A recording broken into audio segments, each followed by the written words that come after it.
ঈদে তো নিশ্চয়ই পায়েস, পুডিং, জর্দা এগুলো রান্নার চিন্তাভাবনা করে রেখেছেন। এত সব মিষ্টি খাবারের মধ্যে একটু ঝাল না থাকলে চলে? চলুন আপনাদেরকে শিখিয়ে দিই বাসায় কিভাবে ঝটপট মজার চটপটি রান্না করবেন। আগের দিন রাতেই আমি ডাবলিটা ভিজিয়ে রেখেছিলাম। সকালবেলা ঘুম থেকে উঠে এটা আমি ধুয়ে সেদ্ধ করে নিয়েছি।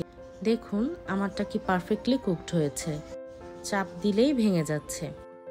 এবার এই ডাবলির ভেতরে আমি কিছু সিদ্ধ করে রাখা আলু চটকে দিচ্ছি। আলুর পরিমাণটা আপনারা আপনাদের ইচ্ছা মতো দেবেন।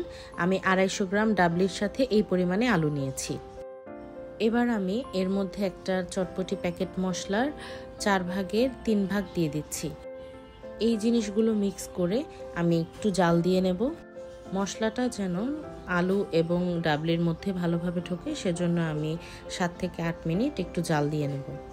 7-8 মিনিট আমার এটা জাল দেওয়া হয়ে গিয়েছে। এবার আমি চুলাটা অফ করে দিব। চটপটিটা আমরা একটু হালকা ঠান্ডা হতে দিব। আর পাশের চুলায় আসেন আমরা চটপটির বাকি প্রিপারেশনগুলো তৈরি করে নিই। কিছু শুকনো মরিচ আমি এখানে ভেজে নিচ্ছি। আপনারা চাইলে আগুনে পুড়েও শুকনো মরিচটা ব্যবহার করতে পারেন। এখানে আমি হাফ কাপ তেঁতুল নিয়ে ভিজিয়ে রেখেছিলাম। তার মধ্যে আমি এবার লবণ, বিট লবণ, ভাজা জিরের গুঁড়ো এবং আমি যেই মশলাটা রেখেছিলাম প্যাকেটের, সেই বাকি মশলাটুকু অ্যাড করে দিচ্ছি। এবার ভেজে রাখা শুকনো মরিচটা আমি এখানে ভেঙে এর মধ্যে দিয়ে দিচ্ছি। সব কিছু মেশানোর পরে আমি এবার এখানে পানি অ্যাড করে দিচ্ছি।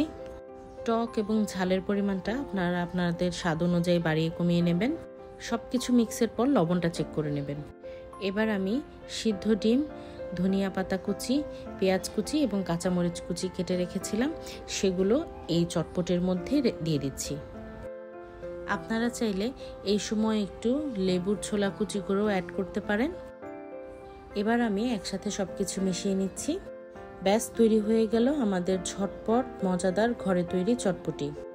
খুবই সহজ একটা রেসিপি এবং এটার উপকরণগুলো সহজেই আপনি হাতের কাছে খুঁজে পাবেন। আশা রাখি এই ঈদে অবশ্যই আপনারা চটপটি বাসায় রান্না করবেন। সবাই খুব ভালো থাকবেন। আল্লাহ হাফেজ।